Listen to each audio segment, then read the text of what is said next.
அனைவருக்கும் வணக்கம். இது பெரம்பூர் மாவட்டத்தில் நடந்த ஒரு உண்மை சம்பவம். இந்த சம்பவத்தை முழுமையாக பாருங்கள். இது ஒரு முக்கியமான வீடியோ. பெரம்பலூர் மாவட்டத்தில் இருக்கக்கூடிய ஒரு சின்ன கிராமத்தை சேர்ந்தவர் தான் கந்தசாமி. இவர் பாசமாக ஒரு மாடை ஒன்றை வளர்த்துட்டு வந்தார். அதுவும் பசுமாடு. அந்த பாலை கறந்து தினமும் அந்த பாலை கொண்டு போய் சொசைட்டியில் ஊற்றிட்டு அதில் வர்ற வருமானத்தை வச்சு தான் தன்னுடைய குடும்ப செலவுகளை எல்லாம் பார்த்துக்கிட்டு இருந்தார். பத்தாத குறைக்கு அவருடைய மகன்களும் தனித்தனியாக வேலைக்கு போய்கிட்டு தான் இருந்தாங்க.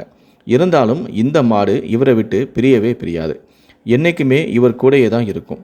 அவர் கொஞ்ச நேரம் வெளியே போனாலோ அல்லது கொஞ்ச நேரம் அவரை பார்க்கலனால் கூட அம்மா அம்மானு கத்தும்.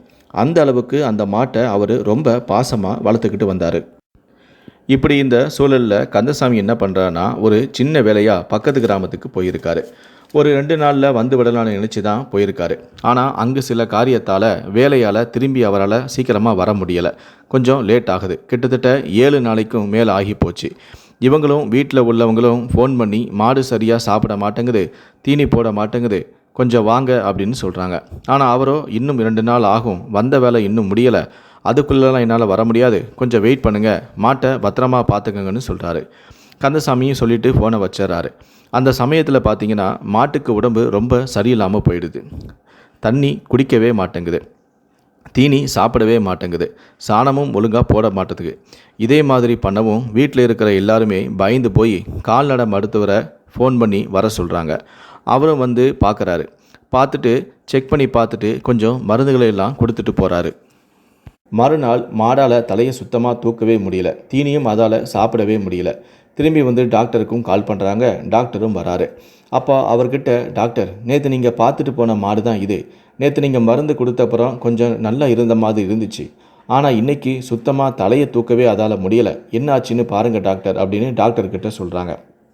டாக்டரும் வராரு. வந்து பார்த்துட்டு குளுக்கோஸ் எல்லாம் போட்டு பார்க்குறாரு. ஆனால் அந்த மாட்டுக்கு வந்து எந்த விதமான முன்னேற்றமும் இல்லாமல் படுத்த படுக்கையாகவே கிடக்கு. அதால் எழுந்து நிற்க கூட முடியாமல் கிடக்குது.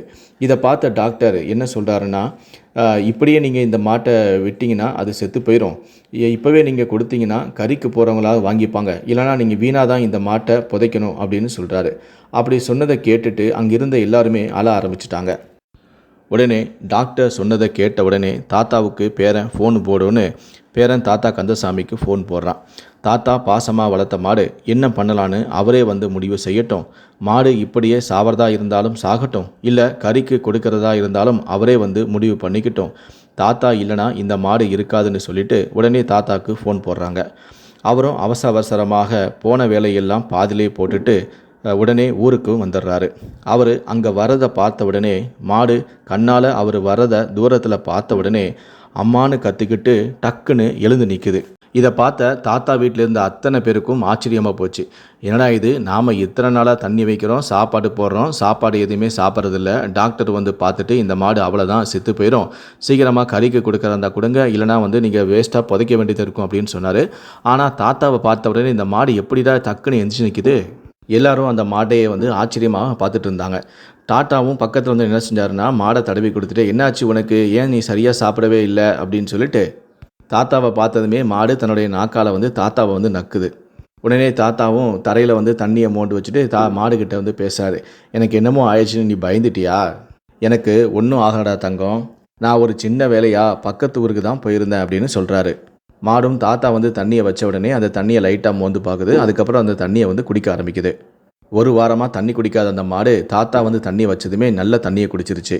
தண்ணி வச்ச தாத்தா கொஞ்சம் தீனியும் எடுத்து போகிறாரு. அந்த தீனியும் வந்து மாடு வந்து சாப்பிட ஆரம்பிச்சிருச்சு.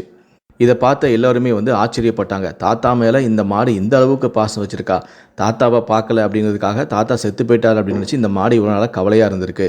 தாத்தா பார்த்ததுமே அதுக்கு சந்தோஷம் தாங்க முடியல, பாரு எப்படி வேகமாக சாப்பிடுது, இவ்வளோ நாளாக அதுக்கு தாத்தாவை பார்க்காம பட்னி கிடந்திருக்கு பாரு அப்படின்னு சொல்லி எல்லாருமே அந்த மாடை ஆச்சரியமாக பார்த்தாங்க. வளர்த்தவர் இறந்து போன பிறகு ஒரு சில நாய்கள் செத்து போயிருக்கின்றன என்ற செய்தியை நான் கேள்விப்பட்டிருக்கிறேன். அதே போலதான் தாத்தாவை காணாமல் இந்த மாடும் சாகும் நிலையை எட்டியிருக்கிறது என்பதை என்னால் நம்பவே முடியவில்லை. ஒரு நாள் நல்ல விலை வந்தால் விற்கப்படும் அந்த மாட்டின் காலடியில் மனித பாசங்கள் மிதிக்கப்பட்டு கிடப்பதை பார்த்து நான் உணர்கின்றேன். இந்த பதிவு ரொம்ப அருமையான ஒரு பதிவு. இந்த காலத்தில் மனிதர்கள் கூட இந்தளவு பாசமாக இருக்க மாட்டாங்க. எல்லாருமே ஏதோ ஒரு சுயநலவாக தான் இருப்பாங்க. ஆனால் இந்த 5 அறிவு கொண்ட மாடு இந்த தாத்தா மீது இந்த அளவுக்கு பாசம் வச்சிருக்கே. தாத்தாவை காணாமல் சாக கிடத்த அந்த மாடு இப்போ இந்த அளவுக்கு சாப்பிடுது, தீனி போடுது, சாணம் போடுது, எல்லாத்தையும் பார்த்து அந்த டாக்டரே மிரண்டு போயிட்டார். இந்த மாடு செய்த காரியம் பார்த்தீங்கன்னா உண்மையிலேயே ரொம்ப அருமையான ஒரு விஷயம். இந்த வீடியோ பிடித்திருந்தால் லைக் பண்ணுங்கள், ஷேர் பண்ணுங்கள். இந்த வீடியோவை பற்றி உங்களுடைய கருத்துக்கள் என்ன அப்படிங்கிறதையும் கீழே இருக்கக்கூடிய கமெண்ட் செக்ஷனில் மறக்காமல் சொல்லுங்கள். முடிந்தளவுக்கு இந்த வீடியோவை மற்றவங்களுக்கும் ஷேர் பண்ணுங்கள். நன்றி, வணக்கம்.